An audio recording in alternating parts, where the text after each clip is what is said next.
ce qui est important aujourd'hui, je dis bonjour à tous et j'espère que vous allez tous bien et que cette période n'est pas trop difficile pour tout le monde. Ce qui était important dans un premier temps, c'est que dès l'annonce donc, du président de la mise en confinement à partir du 17 mars, on a énormément de questions qui sont remontées de la part des adhérents sur la façon et la faisabilité de pouvoir gérer les chantiers qui se fermaient au fur et à mesure au quotidien. Donc, on est assez prompt au niveau du CIRTA de manière à se réunir et afin de pouvoir aider les adhérents à gérer et les accompagner à gérer le guide. On s'est donc réunis dans une cellule de crise et il était important pour nous de pouvoir répondre à tout le monde. On a un élément et un avantage, c'est qu'une entreprise du CIRTA, qui est l'entreprise MBE en Martinique, avait déjà travaillé pour la mise à jour de son document unique à un début de guide. Et avec leur acceptation, on a pris la décision au niveau du CIRTA de rédiger ce guide afin de répondre à tout le monde et de ne pas répondre aux questions les unes après les autres pour tous. Donc, cette décision a été prise en cellule de crise du CIRTA. Le guide a démarré. Quelques jours, une ou deux journées après, le 19, le gouvernement, s'étonnant de la fermeture des chantiers du BTP, remet un petit peu sur la table la réouverture de ces chantiers-là, et on se trouve confronté à une situation et que tout le monde a vécu, c'est-à-dire c'est repartir sur chantier OK, mais pas n'importe comment. Donc, à partir de là, on a choisi d'accompagner les entreprises adhérentes du CIRTA en créant un tableau afin que chaque entreprise puisse se positionner à la reprise ou à la non-reprise en fonction de certains items. L'idée du CIRTA au départ, c'est quand même de rester surtout très terre à terre, très chantier, de manière à pouvoir répondre en détail à des points qui peuvent être mis en place par les entreprises pour pouvoir répondre à la gestion de ce guide. Notre intérêt est surtout dans l'accompagnement là-dessus, c'est-à-dire que l'intérêt était de prévoir des points précis avec un questionnement simple et permettre aux désamianteurs, permettre à la personne de se positionner réellement au travers d'un tableau sur je reprends l'activité ou bien alors je ne peux pas la reprendre parce que les conditions, que ce soit autant du côté client, côté des maîtres d'œuvre ou du côté des institutions ou du côté de mon entreprise ne me permettent pas de reprendre.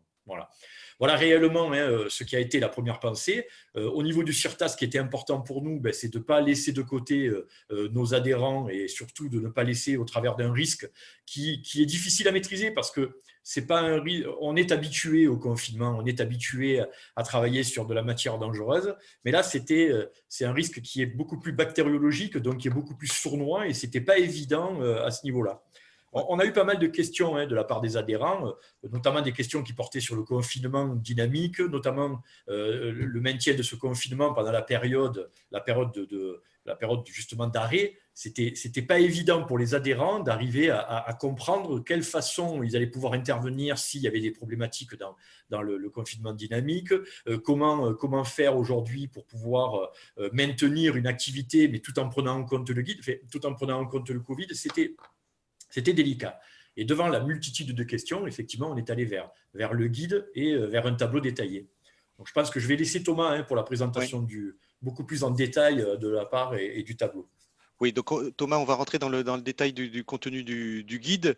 Vous avez quelques diapos et merci Thomas d'avoir préparé ces diapos et tout le CIRTA.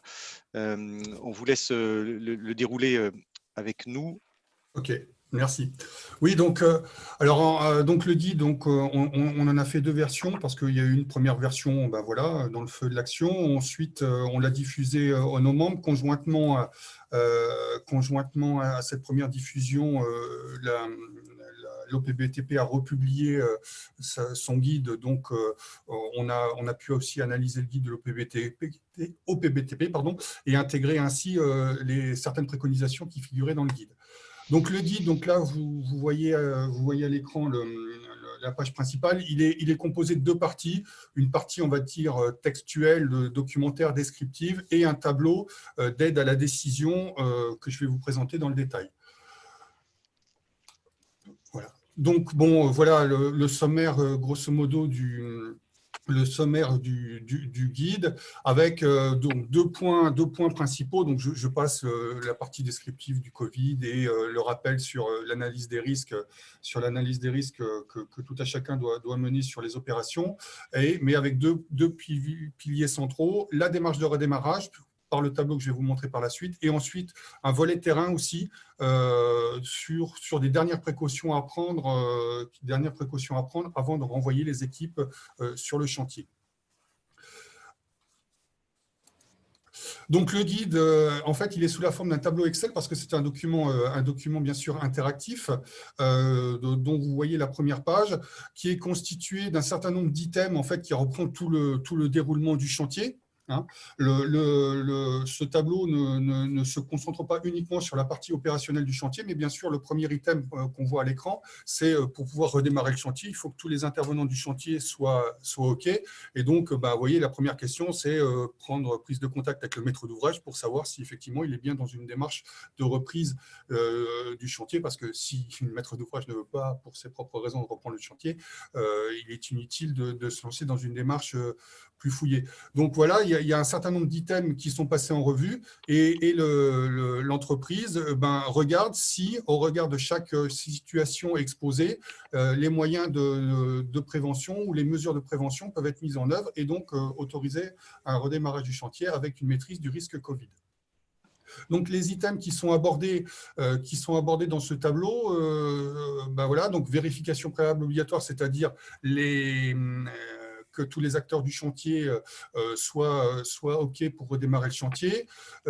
Beaucoup de chantiers de désamiantage s'effectuent loin des bases, donc en déplacement ou en grand déplacement. Donc, il y avait la vérification par le chef d'entreprise que les moyens de déplacement étaient conformes, qu'il n'y avait pas 6 ouvriers dans une camionnette ou des choses comme ça.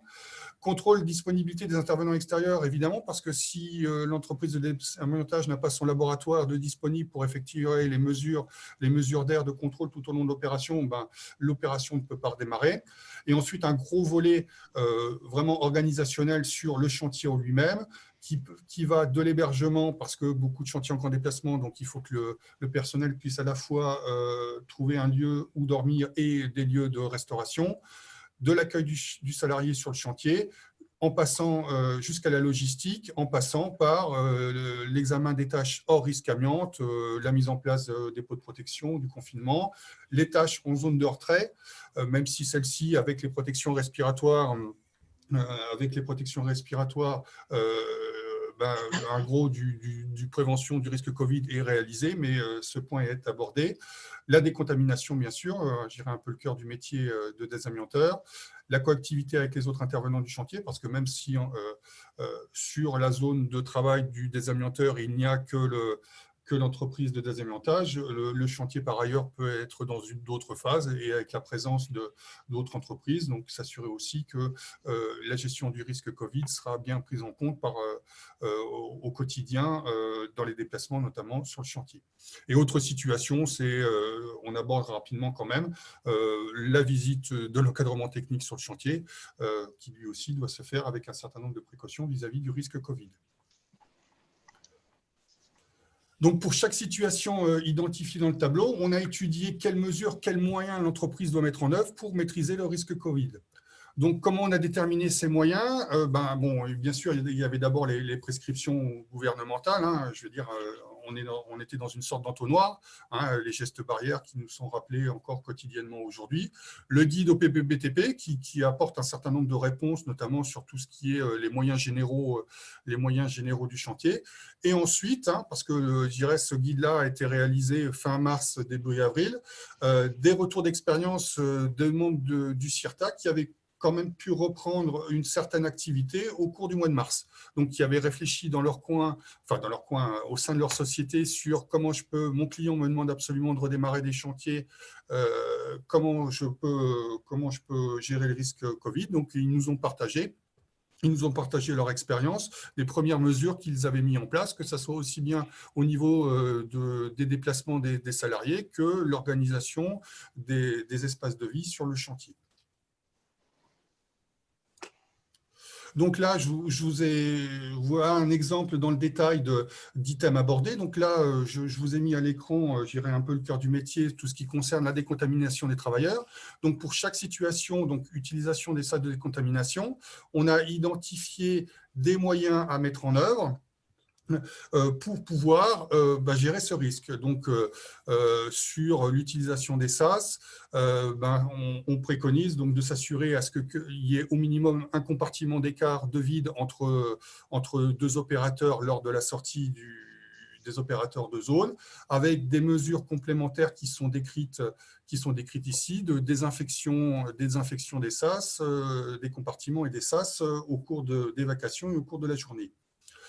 Pareil, sur la zone d'approche, il est clair que les zones d'approche, en général, sur les chantiers, ce sont des zones plutôt exiguës qui ne répondaient pas aux mesures de base, qui peuvent ne pas répondre aux mesures de distanciation qui sont nécessaires pour la gestion du risque Covid. Donc, on a fait des préconisations, que ce soit sur un chantier avec une zone d'approche montée ex nihilo ou pour l'emploi des UMD, sur quelles étaient les dimensions minimales notamment des zones d'approche, assurer une ventilation naturelle des zones d'approche pour pas qu'il y ait de l'air confiné au sens ventilation d'hygiène au niveau des SAS. Donc, le chef d'entreprise doit, ou l'encadrement technique pour son propre chantier, doit se poser la question, est-ce que je peux bien, sur mon chantier, mettre en œuvre ces mesures qui sont préconisées? Et si oui, prévoir tout ce qu'il faut. Donc, pour chaque situation décrite, l'utilisateur a la possibilité de choisir dans son tableau, j'irai deux ou trois réponses. OK, les mesures qui sont décrites peuvent être mises en œuvre, donc tout va bien. Non, les mesures ne peuvent pas être mises en œuvre parce que je n'ai pas la place, parce que le chantier, les locaux sont trop exigus, etc. Donc, on va choisir non. Et pour certaines situations, on a une réponse intermédiaire où on a détecté des mesures qui ne sont pas optimales. La mesure, je dirais, optimale étant le respect de la distanciation, mais la distanciation ne peut pas être respectée, mais on peut compenser cette impossibilité de distanciation, notamment par le port des masques. Donc, c'est ce qu'on appelle des situations valides mais dégradées et qui demandent aussi une vigilance accrue de l'encadrement de chantier lorsque les mesures seront mises en œuvre. L'exemple que je vous ai mis là avec des situations potentiellement valides mais dégradées, c'est mise en place, préparation de la zone de retrait, mise en place du confinement, des pots de décontamination. Si les opérateurs viennent à intervenir dans un local relativement exigu, il y a un risque qu'ils ne respectent pas la distanciation. Donc, dans ce cas-là, si la distanciation ne peut pas être respectée, il faut équiper pendant ces tâches qui sont hors risque amiante, mais de moyens de protection individuels complémentaires, comme le port des masques préconisé pour tout à chacun. Donc, le chef d'entreprise d'encadrement technique passe en revue ces items. Alors, j'ai oublié de faire le compte, mais de tête, il doit y en avoir pas loin d'une trentaine.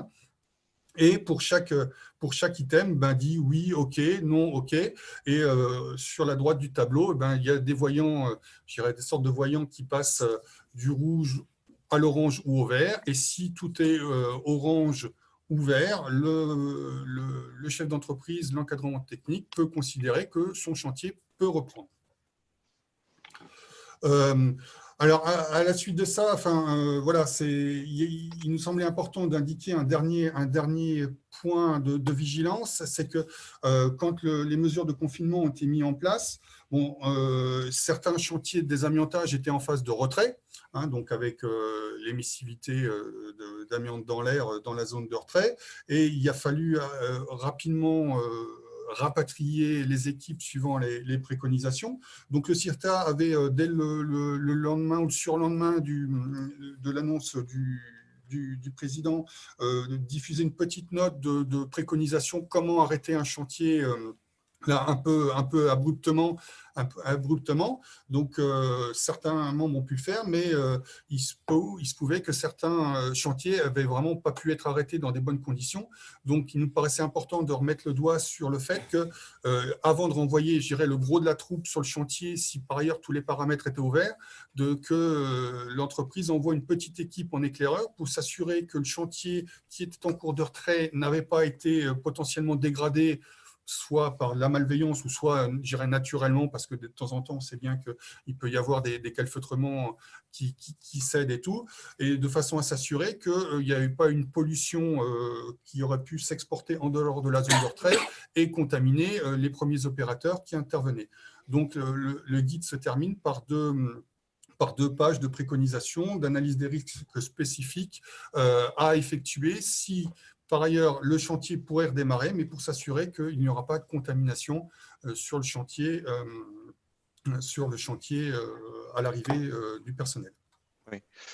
Merci Thomas pour cette présentation. Je crois, Michel Galzin, c'est qu'il y a deux versions de guide. Ce qui s'est passé en fin de compte, c'est que notre guide est sorti juste avant l'apparition du guide de l'OPPBTP. Donc, il était important, principalement, et pas que celui il y avait aussi le document de point d'attention de la DGT aussi qui était sorti. Et il était important, en fin de compte, de pouvoir faire le croisement et de pouvoir corriger notre guide et apporter peut-être un petit peu plus d'informations dans le guide sur les éléments qui étaient remontés de la part de l'OPPBTP, du travail aussi de la CRAMIF CARSAT et de la DGT. Ce qui était intéressant aussi, c'est que comme le guide était sorti et que les entreprises avaient mis en œuvre et avaient appliqué le guide sur l'ensemble de certains chantiers, il y a pas mal d'éléments qui nous sont remontés et qui étaient intéressants aussi d'apporter des actions supplémentaires. On a eu des entreprises qui avaient fait, par exemple, la séparation dans leur zone, dans leur base, dans leur zone de récupération, qui avaient séparé les points les points de repos avec du plexiglas, qui avait colmaté des armoires de manière à laisser un point sur deux, qui avait créé un système pour pouvoir donner, on va dire, du gel hydroalcoolique de façon automatique sans toucher la bouteille d'eau. C'était important de remettre à jour le guide en tenant compte de ça. Des expérimentations qui avaient été faites sur le chantier et des remontées de la part des collaborateurs que l'on avait sur le terrain. Ce qui est important, c'est que il y a une vraie cellule de crise qui s'est installée au niveau du CIRTA. On a eu un travail qui a été collectif. Et ce travail collectif a été collectif, mais avec une expertise qui a été très pointue sur certains points. On parlait tout à l'heure, Thomas avait abordé le sujet. Le sujet, par exemple, de la décontamination des SAS et de la sortie des opérateurs dans les SAS, c'était quelque chose de très important parce que là, il y a une situation qui peut remettre en cause, puisqu'à un moment donné, il y a le retrait du masque qui a servi au désamiantage pour la douche d'hygiène et le passage au masque qui va servir pour le déplacement dans les lieux communs. Et ce travail-là a été important auprès du CIRTA de manière à pouvoir apporter la réponse. Il y a eu une autre chose aussi qui était intéressante, c'était il avait été décidé aussi par rapport au confinement dynamique de pouvoir arrêter les chantiers en confinement statique. Ça, c'est un point aussi qui a été majeur, parce que le fait de tenir un chantier en confinement dynamique pendant une longue période sans être présent, c'est quelque chose qui nous a paru très, très compliqué. Alors que le fait de l'arrêter, de maîtriser l'arrêt du chantier, l'arrêt de cette dynamique et de la passer en statique était beaucoup plus sage. Et c'était la reprise après qui était importante aussi, c'est-à-dire de définir comment est-ce qu'on allait reprendre les chantiers tout en ayant passé de la notion de confinement dynamique au confinement statique. Il y a un vrai travail qui a été fait entre les adhérents qui nous ont fait remonter leur observation et la cellule de crise du CIRTA qui a été mise en place à ce moment-là. Merci pour ces précisions, Michel Galzin. Alors, Michel Bonfils, là, juste pour terminer sur ce tour d'horizon qu'on fait sur ce guide, mais qui lance nos débats, c'est aujourd'hui les entreprises, donc vous êtes président du CIRTA. Aujourd'hui, où est-ce qu'on en est dans les reprises des travaux des entreprises ? Oui, j'ai constaté tout à l'heure que mon micro n'était pas ouvert, donc déjà bonjour à tous. Eh bien, la reprise se fait doucement mais sûrement, puisque aujourd'hui, une majorité d'entreprises ont réussi à reprendre leur domaine d'activité avec certaines complications comme mes collègues l'ont exprimé tout à l'heure, à savoir sur les grands déplacements et sur les chantiers de déplacement, trouver des hébergements, remettre en place des moyens de pouvoir s'approvisionner en nourriture et pouvoir manger convenablement, puisque bien sûr tout ça fait aussi partie des conditions de travail et des conditions d'hygiène de nos salariés en déplacement, ce qui n'est pas forcément simple, sans compter le retour à domicile, les moyens de transport, multiplier éventuellement le nombre de véhicules sur la route pour diviser les opérateurs, ne pas les avoir en confinement pendant 300 ou 400 km dans un seul et même véhicule. Donc, c'était toutes ces choses-là que les entreprises ont dû réfléchir et mettre en place. On y voit un petit peu plus clair aujourd'hui, sauf que, à toute règle, il y a une exception. Notre grosse problématique aujourd'hui est dans l'approvisionnement des moyens de protection, ne serait-ce que l'approvisionnement des combinaisons qui sont durement impactées par ce Covid, puisque principalement aujourd'hui retenues à la source pour la distribution aux services hospitaliers et aux gens qui sont directement en contact avec l'épidémie. Donc voilà, différents sujets que les entreprises ont à prendre en compte, mais il est vrai que ce guide a permis de faire un travail en amont qui renforce déjà les conditions d'hygiène qui étaient fort strictes en matière d'amiante, puisque je pense que sur un chantier de BTP aujourd'hui, les gens du désamiantage ont une plus grande culture de l'hygiène que certains autres corps de métier. Et il faut quand même remarquer que c'est tout à leur honneur de renforcer encore un petit peu plus ce phénomène du fait de la crise Covid. Certes, le Covid nous impose d'autres mesures barrières, d'autres mesures de conditions d'hygiène, mais on avait déjà un grand pas en avant dans ces chantiers qui étaient quotidiennes bien tenus. Oui, c'est sûr que c'est votre quotidien.